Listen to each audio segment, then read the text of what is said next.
Baik, mari kita bahas mengenai fenomena kabur aja dulu yang sedang ramai diperbincangkan.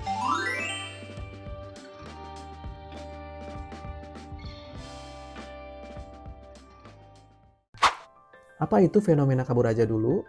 Nah, kabur aja dulu merupakan sebuah istilah yang populer di media sosial, terutama di kalangan anak muda Indonesia. Nah, istilah ini tuh muncul sebagai respon terhadap berbagai permasalahan dan tantangan yang dihadapi, seperti kesulitan ekonomi, kurangnya lapangan kerja, ketidakpastian politik, dan tekanan sosial. Fenomena ini juga mencerminkan keinginan yang kuat untuk mencari peluang dan kehidupan yang lebih baik di luar negeri. Banyak anak muda yang merasa tidak memiliki harapan atau masa depan yang cerah di Indonesia, sehingga mereka memilih untuk tanda petik kabur ataupun pergi ke negara lain untuk bekerja, belajar, atau mencari pengalaman baru. Terdapat beberapa faktor yang mendorong fenomena kabur aja dulu, di antaranya yang pertama yaitu kesenjangan ekonomi. Banyak anak muda yang merasa sulit untuk mendapatkan pekerjaan yang layak atau mencapai stabilitas finansial di Indonesia. Nah, mereka melihat negara lain sebagai tempat yang menawarkan peluang ekonomi yang lebih baik. Kemudian, faktor yang kedua yaitu kurangnya lapangan kerja. Seperti yang kita ketahui, jumlah lapangan kerja yang tersedia tidak sebanding dengan jumlah lulusan baru setiap tahunnya. Nah, hal ini menyebabkan banyak anak muda yang menganggur atau bekerja di pekerjaan yang tidak sesuai dengan minat dan kemampuan mereka. Kemudian, faktor yang ketiga yaitu ketidakpastian politik.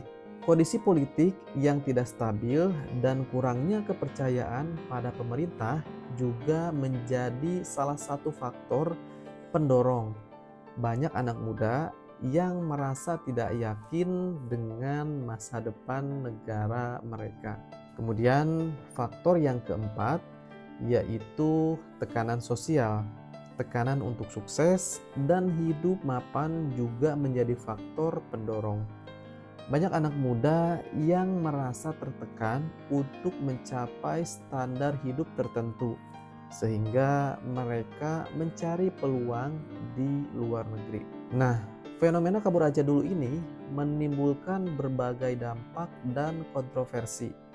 Di satu sisi, hal ini dapat dilihat sebagai upaya individu untuk mencari kehidupan yang lebih baik dan mengembangkan diri. Namun, di sisi lain, hal ini juga dapat menimbulkan masalah sosial dan ekonomi, seperti hilangnya sumber daya manusia potensial dan ketergantungan pada tenaga kerja asing. Nah, selain itu, fenomena ini juga memicu perdebatan mengenai nasionalisme dan tanggung jawab terhadap negara. Ada yang berpendapat bahwa kabur aja dulu merupakan tindakan yang tidak patriotik. Sementara yang lain berpendapat bahwa setiap individu memiliki hak untuk mencari kebahagiaan dan kesuksesan dimanapun. Nah, fenomena kabur aja dulu ini tuh sebenarnya merupakan masalah yang kompleks yang melibatkan berbagai faktor sosial, ekonomi, dan juga politik. Tidak ada jawaban yang mudah ataupun solusi tunggal untuk mengatasi masalah ini. Namun, penting untuk memahami akar permasalahan dan juga mencari solusi yang komprehensif untuk menciptakan kondisi yang lebih baik bagi generasi muda di Indonesia. Pemerintah, masyarakat, dan juga individu perlu bekerja sama untuk menciptakan lapangan kerja yang lebih banyak. meningkatkan kualitas pendidikan, menciptakan iklim investasi yang kondusif, dan membangun kepercayaan publik terhadap pemerintah. Dengan demikian, diharapkan fenomena ini atau fenomena kabur aja dulu dapat diminimalkan dan lebih banyak anak muda yang memilih untuk berkontribusi dan membangun masa depan mereka di Indonesia. Lalu, apa pendapat kamu mengenai fenomena kabur aja dulu? Tuliskan di komentar. Jangan lupa like, share, dan juga komen. Sampai jumpa di video berikutnya. Wassalamualaikum warahmatullahi wabarakatuh.